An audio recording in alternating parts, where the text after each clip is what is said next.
Hey there. Welcome back to another peaceful evening together. Tonight we're opening an old blue tin tucked away in the attic, where time has carefully hidden pieces of a love once felt so deeply.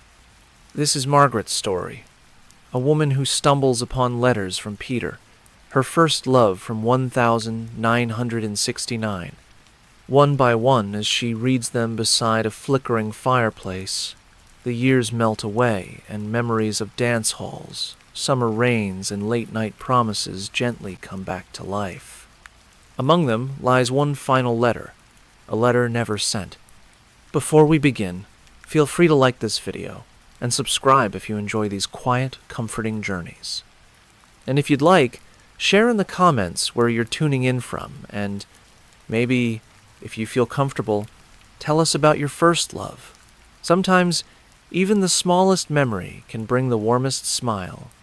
Now, dim the lights, let your thoughts settle, and let the hush of night guide you into calm. Tonight, we read the words that were never meant to be forgotten, the kind of words that still echo in the heart. Margaret hadn't been up to the attic in years. The stairs creaked in protest beneath her feet, and the air smelled faintly of cedar, dust, and thyme. Shafts of light filtered through the small window, catching motes that danced like memories around her. She wasn't looking for anything in particular, just a quiet way to pass a rainy afternoon. But her eyes paused on a corner she hadn't thought of in decades. A box. Small, blue, tin, the edges rusted, the lid slightly bowed, tied with a faded ribbon. Her breath caught in her throat. She knelt slowly, her knees stiff but steady, and lifted the box into her lap. The ribbon slipped away with a gentle tug. The lid came off with a soft sigh.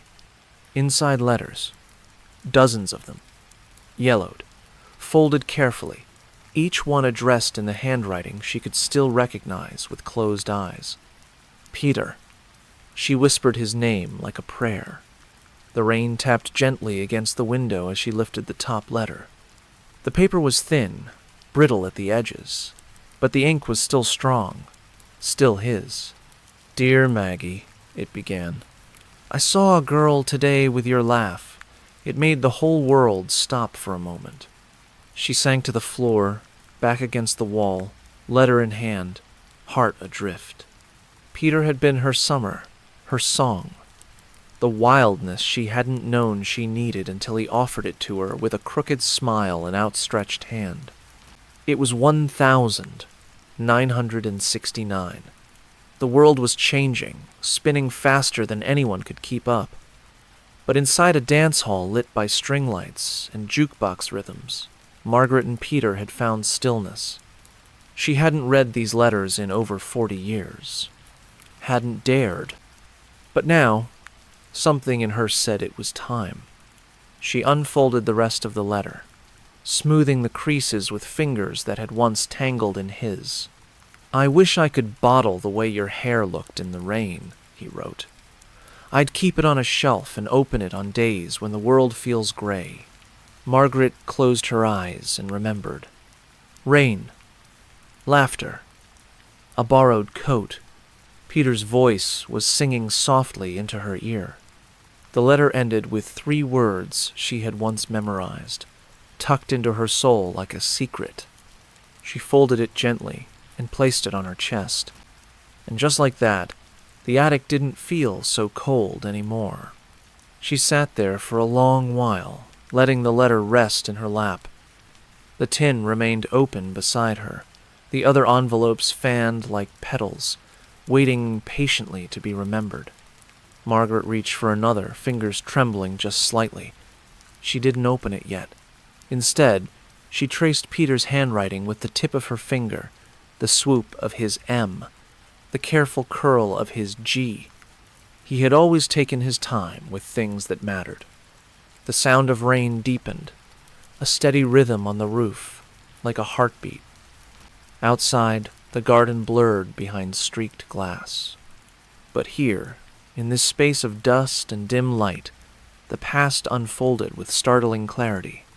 She remembered the way Peter had laughed when she tried to teach him the waltz, the way his voice cracked when he sang her favorite song, the way he cupped her face in both hands like she was something fragile and full of wonder.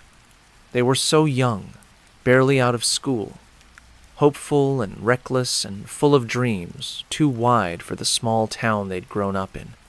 She pulled the old quilt around her shoulders, the scent of lavender. It had been the summer of 1969, the summer of vinyl records and milkshakes, of bare feet and Beatles songs. Margaret had just turned 19. The world outside was electric people marching, moon landings, music festivals. But inside her small town, everything still moved with the slow rhythm of summer cicadas and squeaky porch swings. She met Peter on a Friday evening under the glow of the neon sign that blinked Starlight Dance Hall. He was standing near the jukebox, flipping through selections, a paper cup of cola in one hand. His jacket was too big, his smile too easy. He looked up just as she walked in and offered a nod that was almost a bow. She wasn't sure why she smiled back, but she did. That night, he asked her to dance, not during a slow song, but during an up-tempo twist that left most people laughing and breathless. He was clumsy, exaggerated, but he didn't care who watched. She liked that about him. After 2 songs, they stepped outside, breathing hard, flushed from the heat. "I'm Peter," he said, extending a hand. "Margaret," she replied. "Can I call you Maggie?" "No," she said, teasing. He grinned. "Then Margaret it is." They sat on the hood of someone's car, eating licorice and talking about music and books, and how long summer could stretch when you didn't want it to end. He wasn't from town, just passing through, he said, visiting family, staying for a while. They began meeting every weekend, at the dance hall, at the lake, once on the roof of the old train depot, where they laid out a blanket and watched stars tumble across the sky. Peter told stories, some true, some clearly not, and Margaret laughed more that summer than she had in the year before. He talked about wanting to be a writer, about cities he hoped to live in, about seeing the ocean at dawn.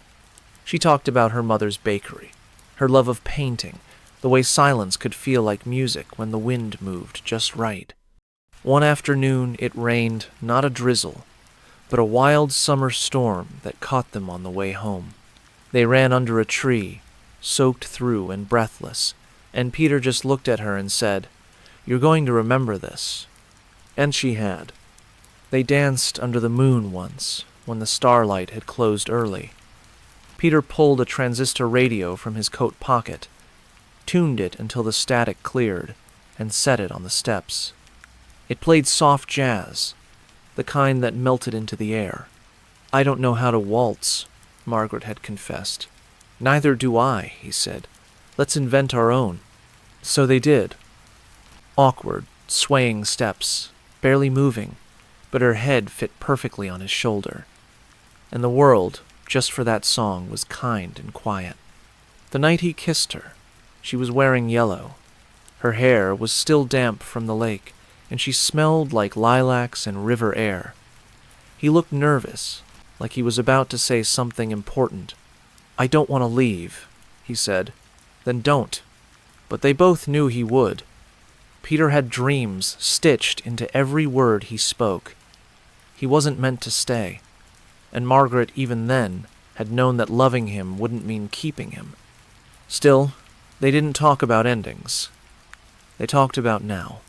He wrote her little notes on napkins, drew her in stick figure cartoons with speech bubbles that said things like, "Margaret rules," or "World's best waltzer." She kept them all in a shoebox under her bed, for a while. At the end of July, Peter's visit began to tick like a countdown clock. Every dance felt slower, every goodbye lingered longer. On their last night together, He gave her a book, a collection of poems he'd marked up with underlines and notes. Inside the cover, he had written, "For Margaret, who turned my summer into a song." She didn't cry in front of him. She waited until he left the station, waving from the window of the bus with that same too-big jacket and the saddest smile she'd ever seen. Back in the attic, Margaret let her hand fall over the pile of letters. The blue tin had carried them through time, the echo of music, of laughter, of holding hands in the dark and pretending that goodbye wasn't coming. Peter had sent the first letter only days after leaving, then another, and another. She hadn't remembered how many there had been, dozens. She reached for one dated the 6th of August. It smelled faintly of clove, cigarettes, and summer grass. Her fingers shook as she unfolded it. He had written, "Do you miss the dance hall? I imagine you there. Hair tied up, feet tapping, still glowing from the music. I hope you saved me one last song." She smiled, tears sliding down unnoticed. "I did," she whispered aloud, "every Thursday since." That letter, like all the others, wasn't just ink on paper. It was voice, breath, presence. And in the quiet flicker of attic light, Margaret could feel it all again.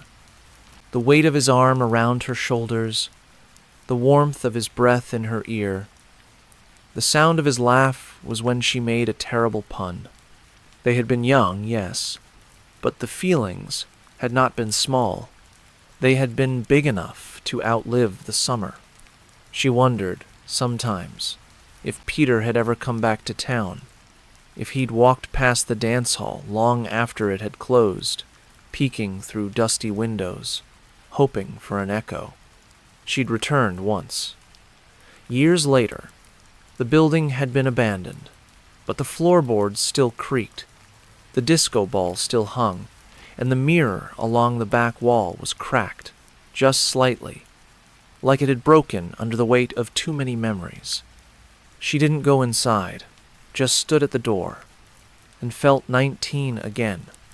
Now, all these years later, she was here. The blue tin in her lap, the letters like stars across her past. And with each one, the summer returned. Not in sadness, in celebration. She had loved, she had danced, she had laughed, until she cried.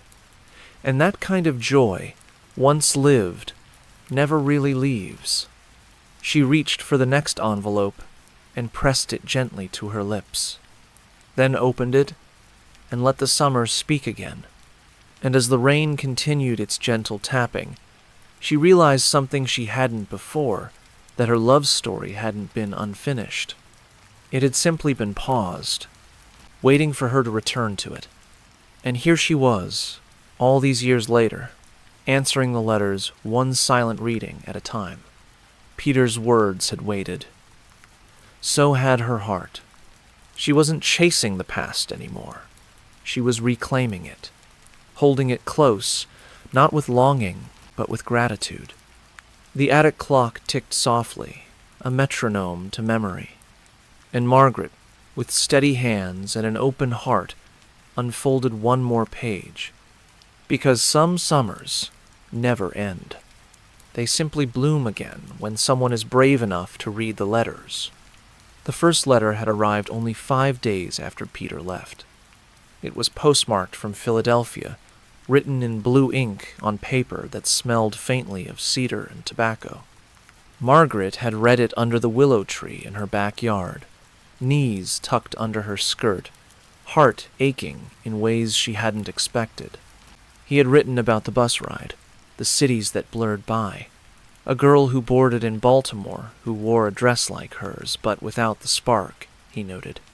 Every line sounded like him, bright, teasing, affectionate. But beneath the jokes was something else. He missed her. She had read that first letter a dozen times before she wrote back. In her reply, she told him about the cat that had moved into her mother's bakery, uninvited but utterly convinced it belonged. She wrote about the smell of cinnamon, about the way the leaves had started to change. Peter replied within the week. And so began their rhythm. Letters flew between them like swallows, one landing before the next had even taken off. Sometimes 3 pages, sometimes 10. Occasionally, a postcard with nothing but a line of poetry and a lipstick kiss pressed beneath it. He told her about his classes, his apartment, and the creaky radiator that moaned like a ghost every morning. She told him about painting, about missing his laugh, about the way the dance hall had started playing slower songs even on Fridays, like it too had felt the shift. They wrote everything, what they feared, what they hoped. Silly things, like which cookie was objectively superior. He said peanut butter. She insisted on lemon shortbread. Serious things, too, how hard it was to be young and unsure, and scattered across state lines. And always, always, they ended with something soft. Miss you. Wish you were here. Still saving you that last dance. Margaret remembered the way her fingers used to shake when a letter arrived. The thrill of his name on the envelope. The reverence with which she'd open it, as if unfolding something sacred. Reading them now, all these years later, felt like entering a chapel built from memory. One autumn letter stood out above the rest. Peter had written it late at night, the handwriting looser, the ink smudged in places. I walked past a bookstore tonight, he wrote. The kind with dusty shelves and uneven floors. I thought, this is where she'd belong, right between poetry and philosophy, reading with one eye, dreaming with the other.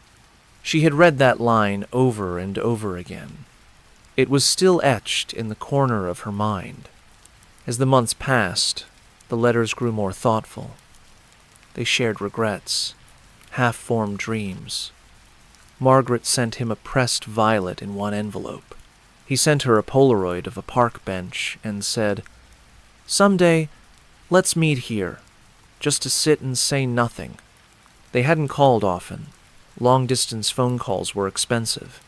And besides, Peter said, letters made him braver. There's something about paper that lets me say what I'd never manage with breath. Still, the distance began to wear on them. Letters began to space out. Where once there was a note each week, it became every 2, then once a month. The ache of missing became part of the routine. Like the tea Margaret made every evening before reading a letter. Like the music Peter played while he wrote. And then, one letter came later than expected. 3 weeks, then 4. When it finally arrived, it was shorter than usual. Things are shifting, Peter had written. Life is louder now. I'm scared I'm losing parts of myself in the noise, but I think of you, and it quiets. Margaret had tried to write back, but her words came out stilted. Unsure. She didn't know how to say what she felt that the silence was beginning to echo. That maybe the song they'd shared was fading. She never sent that letter. She had placed it in the blue tin, right alongside the rest. And now, reading through those pages again, Margaret could see it all so clearly. They had loved across distance, and though the space had grown and the rhythm had changed, the letters still sang. Each letter, even the smallest one, was a bridge, a lifeline across miles and months, a place where they had continued to dance, even when time and life pulled them in different directions. There had been no big fight, no final blow, just space, grown slowly, quietly. Margaret had kept writing for a while, even after the responses stopped. Letters she never mailed, words she needed to say, even if no one would read them. Sometimes she wondered if Peter had done the same. If there was a box somewhere, tucked under a bed or inside a drawer, with her name written across envelopes, never sent. Now, sitting by the fire, blue tin beside her, Margaret unfolded the final letter she had received. It was dated January 1970, nearly 5 months after he left. He wrote of snow falling outside his window, of a dream he had where they danced barefoot in the bakery kitchen, leaving flowery footprints on the tile. "I don't know what the future holds," he ended, "but part of mine will always be you." She had never answered that one. And maybe that was okay, because she had lived their love in quiet ways, in memories, in Thursday afternoons, in the sound of paper unfolding like a sigh. Now, decades later, with the letters worn soft from touch, she realized they had given her more than love. They had given her the story of how she became who she was. A girl who loved. A woman who remembered. And in this gentle moment, Margaret didn't feel the distance. Only the connection. Because some letters never stop speaking. They just wait for the heart to be ready to listen. And for Margaret, they had always felt like home. Love endures. Margaret hadn't intended to stop writing. It just happened. There was no final decision, no dramatic silence. Just a day when she stared at the paper and didn't know what to say. The words felt strange. Not because her feelings had vanished, but because they'd changed, softened, deepened, grown into something quieter. She had begun to sense that Peter's world was expanding. New people, new experiences. His letters, though still warm, had started to arrive less frequently, and the spaces between them felt wider. One night, she sat at her desk with a blank sheet before her. The house was silent, except for the tick of the clock and the distant hum of a passing train. She wrote, "Dear Peter, I dreamed of you last night. We were dancing in the bakery, barefoot like you once said. You were wearing that ridiculous tie with the cartoon cats, and we couldn't stop laughing. The flour was everywhere, and the radio kept skipping. But it didn't matter. You kept pulling me close, like we had all the time in the world." She paused, then added, "I don't know where this is going. I don't even know if you still feel what I feel. And maybe that's okay. Maybe this was always meant to be a season, not a life. But if that's true, then thank you. Thank you for the summer, for the letters, for the way you saw me, even when I couldn't quite see myself." She stared at the words for a long time, then folded the letter carefully, pressed it flat, and slipped it into an envelope. But she never mailed it. Instead, she opened the blue tin and laid it gently on top of the others, a silent bookend to a love story told in pen and paper. She had thought about that letter often in the years that followed, wondered what might have happened if she had sent it, if Peter had come back, if he had been waiting, too. Years passed, and life moved on in its quiet, determined way. Margaret finished school, took over the bakery after her mother's hands grew too tired to knead dough. She painted less, but she never stopped dreaming in color. The blue tin stayed tucked away in her closet, behind winter coats and forgotten boxes of photographs. Sometimes she would pull it out, not to read, just to hold, to remember. She never married. People asked, but she'd smile and say, "I think I already had my great romance." It wasn't about pining. It was about peace, about knowing that love had found her once, and that was enough. But there were moments, hearing their song in a grocery store, a scent in the air that reminded her of clove cigarettes, the sight of a handwritten envelope with swooping letters. And then one day, she heard from someone who knew someone. Peter had passed away. He had become a teacher, lived in a small town not too far from where they'd met. He had published poems, kept a garden, and been kind. Margaret didn't cry at first. She just sat very still. Then she climbed the stairs to the attic, took out the tin, and held that final unsent letter to her chest. It felt heavier now, not in weight, in meaning. She opened it for the first time in years, read the words slowly, like a prayer. And when she reached the end, she finally let herself whisper, "I did love you. I never stopped." That night, she placed the letter in a small ceramic bowl and lit a match. The paper curled gently, the edges darkening into ember. As the words turned to ash, Margaret felt something lift. Not gone, just changed. The love had lived, and now it had been released. Not as regret, but as reverence. She didn't need answers anymore. What mattered was the dance those nights beneath the stars, the rhythm they had shared, the softness of goodbye left unspoken.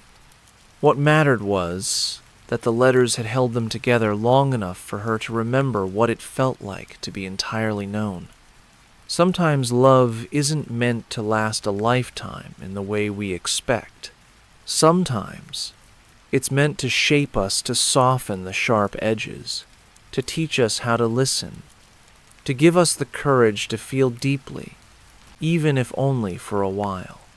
The attic was silent now, except for the pop and crackle of cooling ash. Margaret rose, slower than she once had, and returned the tin to its resting place. She left the lid slightly open this time, not to forget, but to let memory breathe. She poured herself a cup of tea and sat by the window, watching the rain trail down the glass. And there, in the quiet, she whispered a thank you, not just to Peter, but to herself, for loving bravely, for remembering tenderly, for letting go without ever really losing. Somewhere, a song played on a record she could no longer hear, but could still feel. She closed her eyes, and in her heart they danced one last time. No regrets, just grace. Later that evening, she picked up a pen and wrote a few lines in her journal. Not a letter, just thoughts. It wasn't unfinished, she wrote. It simply ended the way it needed to. She paused, then added, and maybe love doesn't need to be returned to matter. Maybe it just needs to be remembered. She looked out at the soft gray sky, and a small smile curved her lips. Peter's name no longer held the ache it once did. It held warmth. It held a story, and in the warmth of that memory, Margaret felt something close to joy, because even unsent letters speak, and hers had finally been heard by the only heart that ever truly needed to listen. Her own, and that too was enough. Always. Remembered. The fireplace crackled softly, casting long golden shadows across the floor. Margaret sat in her favorite chair, a wool blanket over her knees, the blue tin resting gently in her lap. Rain tapped against the windows in soft syncopation, like a lullaby for old thoughts.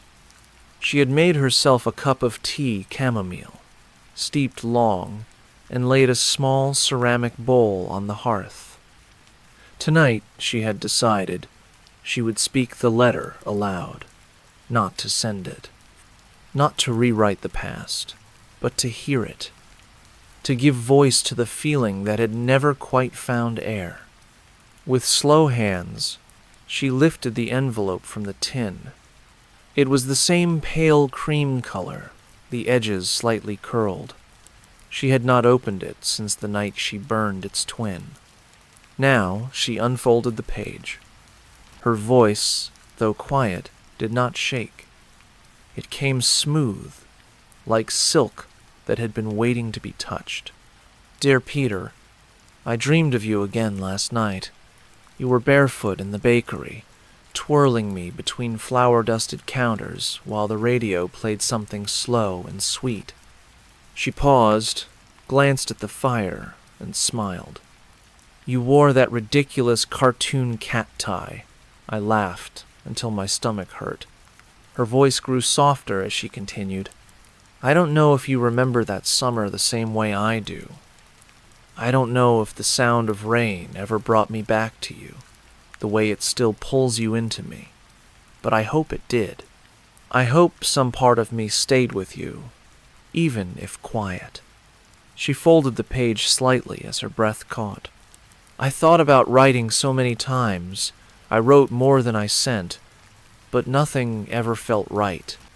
I think I was afraid that the version of us I carried in my heart might not live on the other side of the mailbox.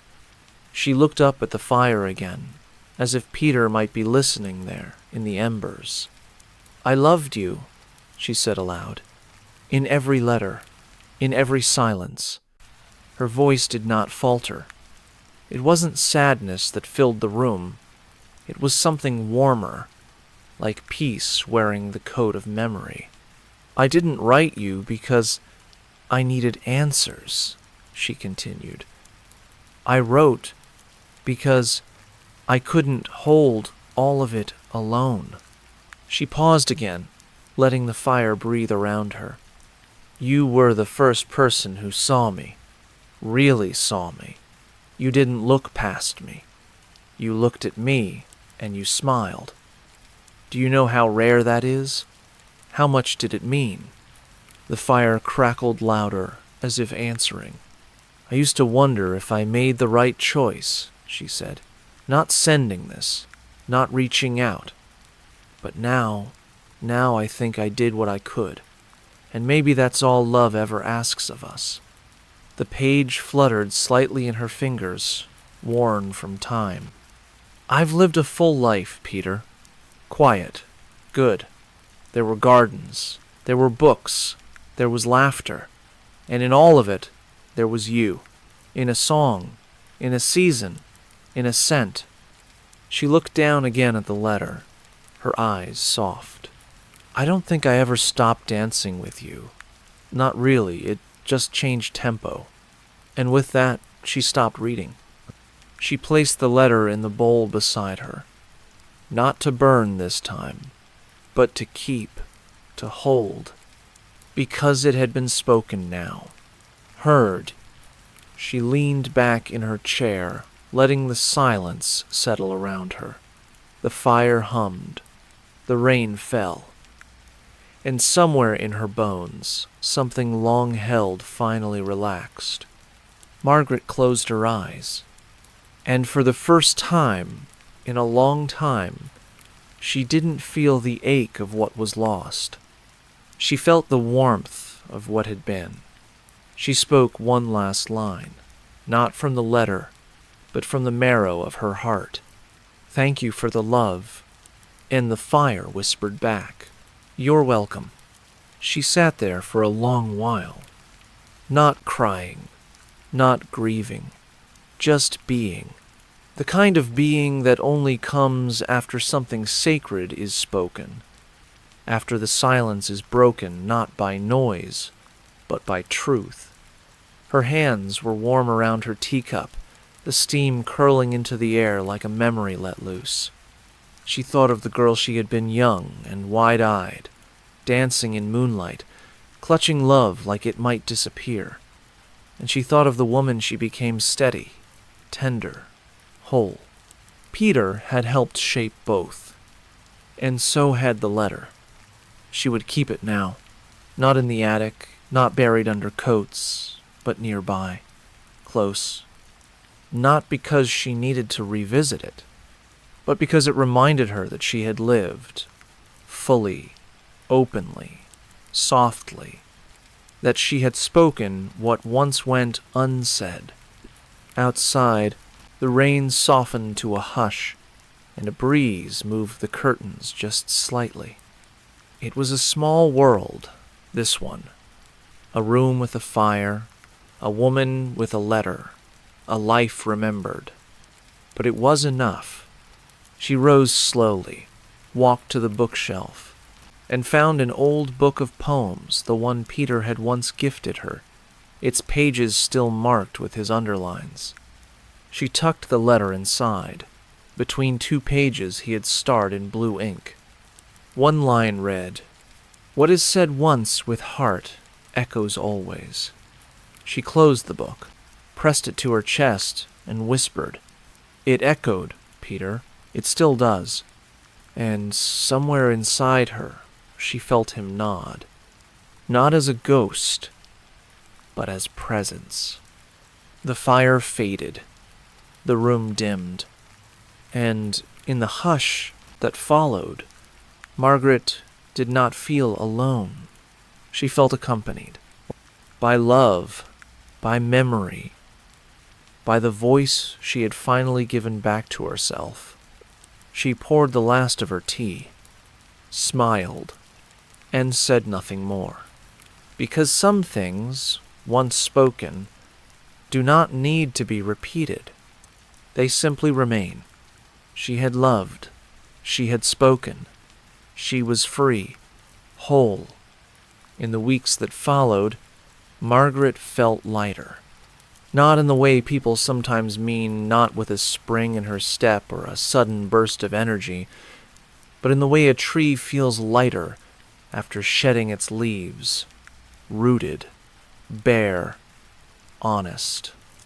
The blue tin now lived on a shelf in her sitting room, beside Peter's book of poems, and a small photograph of her younger self, hair tied back, sun in her eyes, joy stitched across her face. Visitors didn't ask about it, but sometimes as she poured tea or shared stories, she would glance at it with a quiet smile, a kind of nod, an inside joke with the past. There was no ceremony, no new rituals, just presence. Each Thursday afternoon she lit a small candle by the window, not as a memorial, but as a moment, a way to say, "I remember, I remain, I honor what was." And then she went about her day. There were errands, books to return, letters to answer.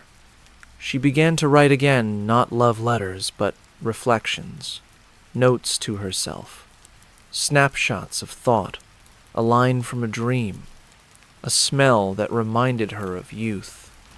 One day she wrote, "Memory is a kind of music, some days soft, some days loud, but always playing." She started tucking small pages of writing into the books at the library, anonymous notes she hoped someone might find. To anyone who's ever let go before they were ready, one read, "I hope you know that was still love." To Margaret, this wasn't grief, it was generosity. She had no need to revisit the past in sorrow. She lived it again in gratitude. And in doing so, she made room for more peace, more presence, more light. One Thursday in late spring, she received a letter. It had no return address, only a simple cream envelope with her name written in soft, looping cursive. Inside was a single note. "I found one of your letters. It made me cry in the best way. Thank you for reminding me that some feelings don't need fixing, just holding." Margaret folded the letter and smiled. That evening, she walked to the edge of her garden, where the hydrangeas were beginning to bloom. She knelt, buried the note beneath the roots of the tallest one, and whispered, "Grow something beautiful here." She had come to believe that love, once shared, never truly vanished. It echoed, it traveled, it became something else, a kindness, a memory, a note between pages waiting for someone to find it. She kept writing. She wrote for those who never sent their final letters, for those who never danced barefoot in bakeries, for those who did, but forgot how it felt. And always, she wrote to Peter quietly, in the spaces between words, because she understood now. He was not a chapter closed, but a presence folded into the margins of every new page. One summer morning, she sat by the window with a fresh pot of tea and began a letter not to him, but to herself. "Dear Margaret," it began, "you did well. You carried love, and when the time came, you let it fly. Tears welled, but did not fall." The final paragraph read, "Some stories end without punctuation. Some hearts say goodbye with a whisper, and some, like yours, say it by continuing to love differently, gently, and without needing anything in return." She folded it, kissed it softly, and tucked it into the pages of her favorite novel. Then she closed the book, and with it, the story not forgotten, but fully told. Years passed. The garden grew wild and lovely. The hydrangeas flourished every spring, blue and bright, like the tin that still sat quietly on the shelf. Margaret walked more slowly now, slept longer, but her mind remained clear, and her heart even clearer. Neighbors often saw her on the bench beneath the elm tree, notebook in hand, smiling softly to herself. When asked what she was writing, she always said, "Just remembering." She had grown old not with regret, but with reverence. One day, she gave the tin away to a young woman named Elsie, a library volunteer who brought Margaret her books each week and lingered to listen. She reminded Margaret of herself, curious, wide-eyed, full of gentle hope. "I want you to have this," Margaret said. "There's nothing to read, just something to feel." Elsie opened it later that evening, finding only a small note inside. "May you always say what you feel before the silence. And if you can't let love speak in other ways." Elsie kept that tin on her windowsill for years. And when people asked where it came from, she said, "From a woman who taught me that the past isn't a weight, it's a root." Margaret passed quietly, one autumn morning, just as the leaves began to fall. She left behind a library of books filled with notes, a garden full of whispered stories, and a life that had been not only remembered, but deeply lived. And if one day someone finds a blue tin in a second-hand shop, or a letter in an old book, and wonders about the woman behind the words, they'll know. She loved. She let go. She bloomed. And love, released, bloomed with her. Elsie later began writing notes of her own tiny messages, left in parks, between bricks, folded into books, reminders that love, once given, never truly leaves.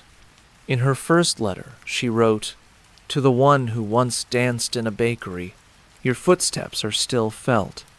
And somewhere, in the quiet of late spring, a breeze carried those words through an open window, over a garden, past a bookshelf, and into memory, because the truth remained steady and sure.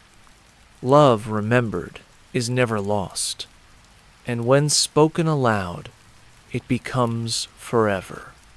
And so, if this story brought a memory to your heart, if it reminded you of someone you've loved or still do, then let that love rest gently with you tonight. May your dreams be soft, your heart full, and your night peaceful. If this story touched you, please consider liking, subscribing, and leaving a comment below. Every story shared keeps love alive in memory, in whispers, and in words. Thank you for listening. Good night.